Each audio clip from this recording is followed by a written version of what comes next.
तो ईथर को समझने के लिए हमें लाइट के नेचर और उसकी हिस्ट्री पर नज़र डालनी पड़ेगी। तो पहले बात करते हैं लाइट के नेचर की।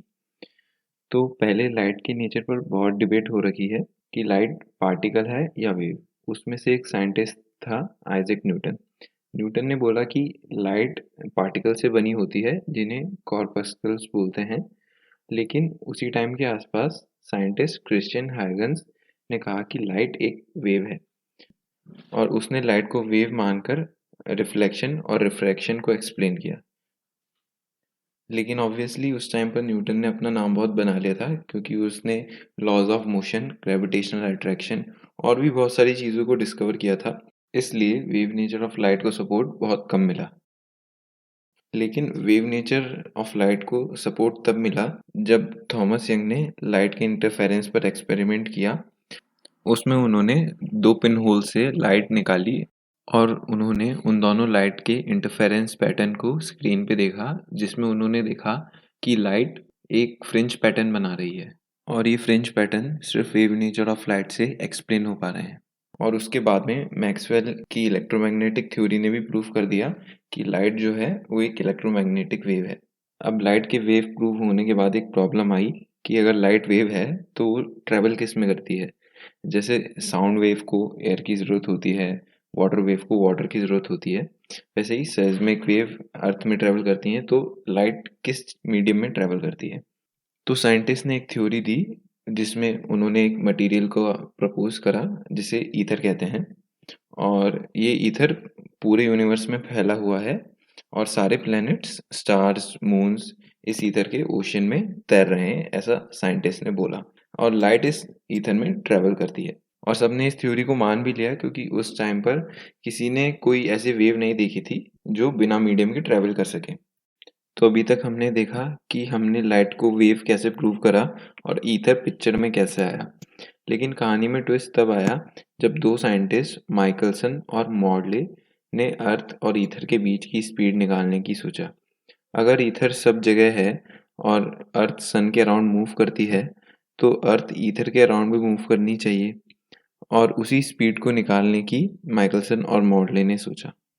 उनके एक्सपेरिमेंट का सेटअप कुछ ऐसा था। उन्होंने दो मिरर लिए, एक डिटेक्टर और एक हाफ सिल्वर्ड मिरर लिया और एक सोर्स ऑफ लाइट लिया। उनके हिसाब से एक्सपेरिमेंट कुछ ऐसे कैरी आउट होना चाहिए था, जब लाइट सोर्स से लाइट निकलती तो वो हाफ सिल्वर्ड मिरर से स्प्लिट हो जाती और लाइट का एक हिस्सा रिफ्लेक्ट होने के बाद M1 मिरर की तरफ जाता और लाइट का दूसरा हिस्सा रिफ्लेक्ट होने के बाद M2 मिरर की तरफ जाता। और ये मिरर हाफ सिल्वर्ड मिरर से इक्वल डिस्टेंस पर रखे थे और जब ये दोनों हिस्से मिरर से रिफ्लेक्ट होने के बाद डिटेक्टर की तरफ आते तो वो एक इंटरफेरेंस पैटर्न शो करते। इस चीज़ को हम एक एनालॉजी से समझ सकते हैं। मान लेते हैं कि एक स्विमर है जो एक रिवर में स्विमिंग कर रहा है और वो रिवर वेलोसिटी u से इस डायरेक्शन में फ्लो हो रही है और स्विमर के स्विमिंग की स्पीड v है।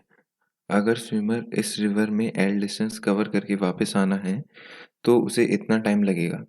क्योंकि स्विमर पहले रिवर के डायरेक्शन में स्विम करता है तो उसे एल डिस्टेंस कवर करने में कम टाइम लगेगा और वापस आने में ज़्यादा। वैसे ही अगर वो एल डिस्टेंस रिवर के फ्लो के परपेंडिकुलर ट्रेवल करता है तो उसे इतना टाइम लगेगा। अभी मैं टाइम कैलकुलेट करने की मैथ्स में नहीं जा रहा हूँ। वैसे ही अगर हम लाइट को स्विमर मान लेते हैं और ईथर को रिवर जो इस डायरेक्शन में u स्पीड से फ्लो कर रहा है, तो जब ये दोनों लाइट वेव मिरर से रिफ्लेक्ट होकर डिटेक्टर में इंटरफेयर करेंगी तो इनके टाइम डिफरेंस की वजह से इंटरफेरेंस पैटर्न में थोड़ा सा चेंज आएगा और इस इंटरफेरेंस पैटर्न में चेंज को कैलकुलेट करके हम अर्थ और ईथर की बीच की स्पीड निकाल सकते हैं। लेकिन जब उन्होंने ये एक्सपेरिमेंट किया तो उन्हें इंटरफेरेंस पैटर्न में कोई शिफ्ट नज़र नहीं आया और जब उन्होंने ये चीज़ देखी तो उन्हें तो पहले लगा कि अर्थ के ईथर में रोटेशन की वजह से उनकी रिलेटिव स्पीड ज़ीरो हो जाएगी, इसलिए इंटरफेरेंस पैटर्न में कोई चेंज नहीं आ रहा है। इसलिए उन्होंने इस एक्सपेरिमेंट को 6 महीने बाद ट्राई करा क्योंकि 6 महीने बाद अर्थ का रोटेशन 180 डिग्री से बदल जाता है और अर्थ और ईथर के बीच में कोई ना कोई रिलेटिव स्पीड होनी चाहिए। तो उस टाइम पर वो ये रिलेटिव स्पीड निकाल सकते हैं। लेकिन 6 महीने बाद भी इंटरफेरेंस पैटर्न में कोई शिफ्ट नज़र नहीं आया। ऐसे ही इस एक्सपेरिमेंट को उन्होंने कई बार कई सीजन्स में ट्राई किया। उन्होंने एक्सपेरिमेंट का सेटअप कई डिफरेंट एंगल्स पर भी घुमा के देखा, लेकिन तब भी उन्हें कोई शिफ्ट नहीं मिला। तो काफ़ी सारे साइंटिस्ट ने काफ़ी सारे एक्सप्लेनेशन दिए इसकी वजह क्या हो सकती है। उनमें से एक साइंटिस्ट था आइंस्टाइन, जिसने ईथर के एग्जिस्टेंस को डिनाई कर दिया था और कहा था कि लाइट वैक्यूम में कांस्टेंट स्पीड से ट्रैवल करती है, और उसने अपनी स्पेशल थ्योरी ऑफ रिलेटिविटी दी।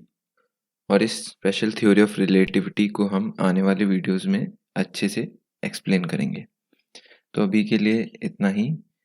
इस वीडियो में हमने देखा कि कैसे माइकलसन और मॉर्ले एक्सपेरिमेंट फेल हुआ, जिसे ओरिजिनली अर्थ और ईथर के बीच में स्पीड निकालनी थी। उस एक्सपेरिमेंट के फेलियर से मॉडर्न फिजिक्स कैसे रेवोल्यूशनाइज हुई, ये हम आने वाली वीडियोस में देखेंगे।